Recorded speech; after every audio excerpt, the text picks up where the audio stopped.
Opening a Shopify store in Canada is pretty easy thing to do. Today, I'm going to teach you how you guys can open a Shopify store in Canada. So for that, as you guys can see, I'm at the website shopify.com. Now here you simply have to click on this start free trial. Now here you simply have to click on this I'm just starting. Here you have to click on this next. And here you have to select whatever the place that you are creating. Suppose I want to create an online store. I'm just going to select that option and I'm going to click on next. Now here, as you guys can see, they want me to select a plan. So I can select a plan, whichever I like, or I can simply click on this, I'll decide later. So I'm just going to click on I'll decide later and I'm going to click on this next. Now here, you have to select Canada. So currently in my case, I live in Pakistan and it won't let me change that. So you just have to select Canada from here. Now here, as you guys can see, it wants you to log in. So for that, you simply have to, either sign up with Google. So I'm just going to sign up with Google.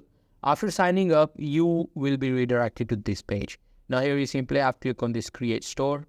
Now here you are at the home page of the Shopify. So you just need to set up your store however you want to do. So for that, you need to start setting up. As you guys can see, it contains the order, the products, all the things. And you have to select on this online store.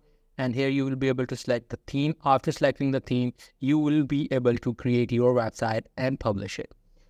So that's pretty much it. That's how you guys can set up a website in Shopify. Hope you guys find this video helpful.